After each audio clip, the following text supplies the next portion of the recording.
Here we have the Cannondale Scalpel-Si. A bike, Cannondale say, is designed for XXC or extreme cross country.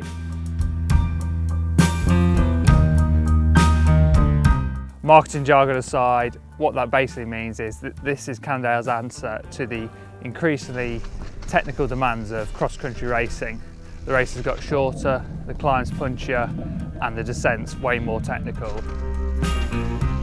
Before we get into how it rides, I'm just going to give a quick rundown of the kind of spec around this bike. Wheels, we've got MV M50s, really fancy, SRAM Eagle group set, Pro Logo saddle, and then an FSA finishing kit.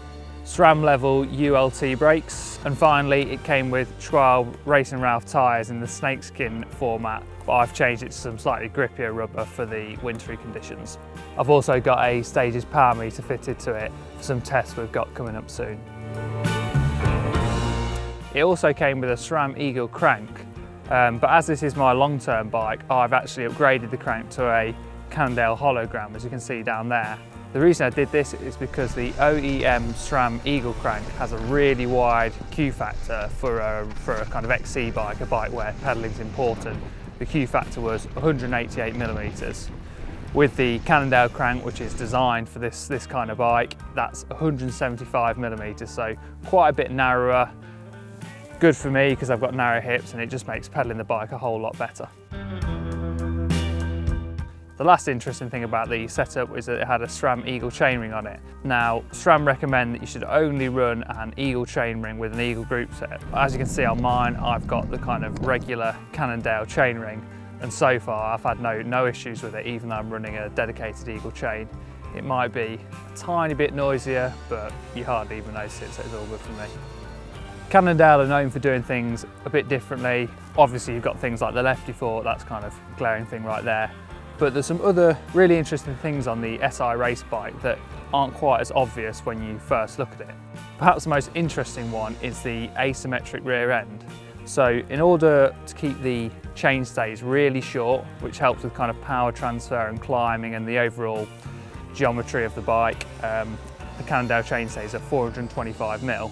Cannondale have had to shift the whole drivetrain 6mm to the right. This means that you can still get that short back end, but you can also run a front derailleur on the front. Obviously, with the drivetrain shifted 6mm to the right, that means that the wheel is effectively wonky. So what they have to do is redish the rear wheel 6mm back the other way. Conveniently, this ends up with the rear wheel having a neutral dish, so it's basically like a fixed rear wheel. What that means is that each spoke angle on each side is very even, and hopefully it creates a kind of stiffer setup, and the bike should feel totally normal when you're pedaling because everything's basically straight and back out.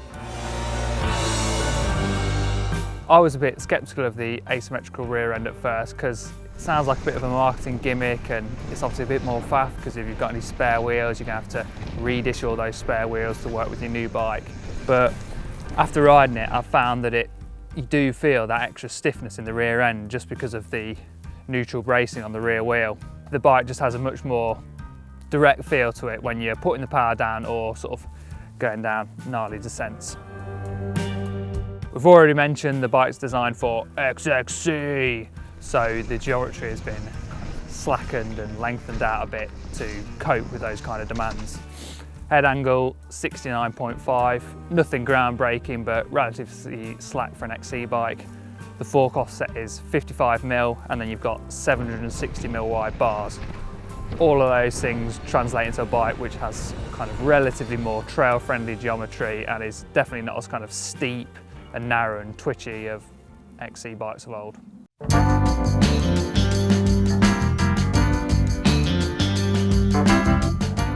So with all the spec highlights out of the way, what is a bike like this like to ride? Well, this size large weighed 10.4 kilos without pedals when it arrived.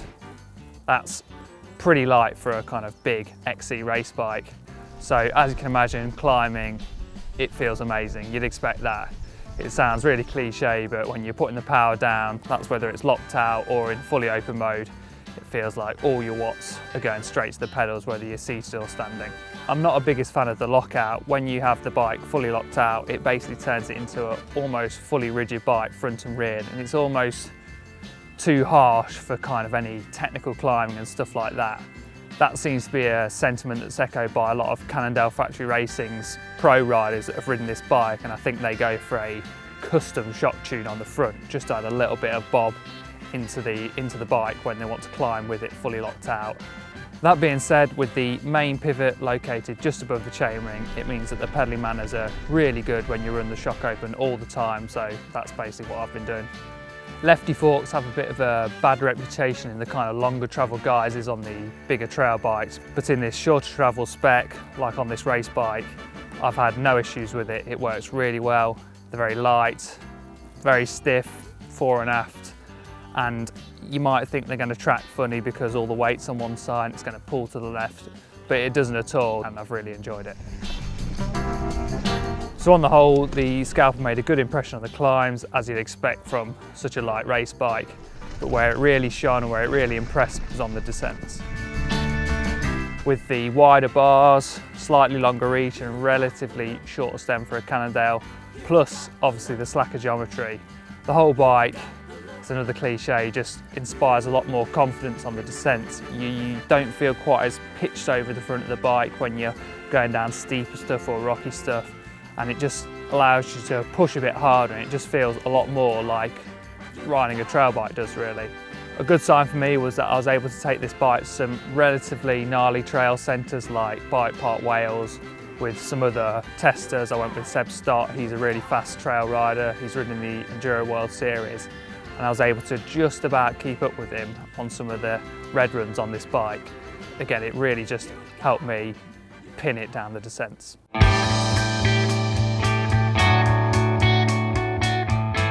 As you can tell, I really like this bike, but there are a few cons or things you need to consider if you're going to take the plunge.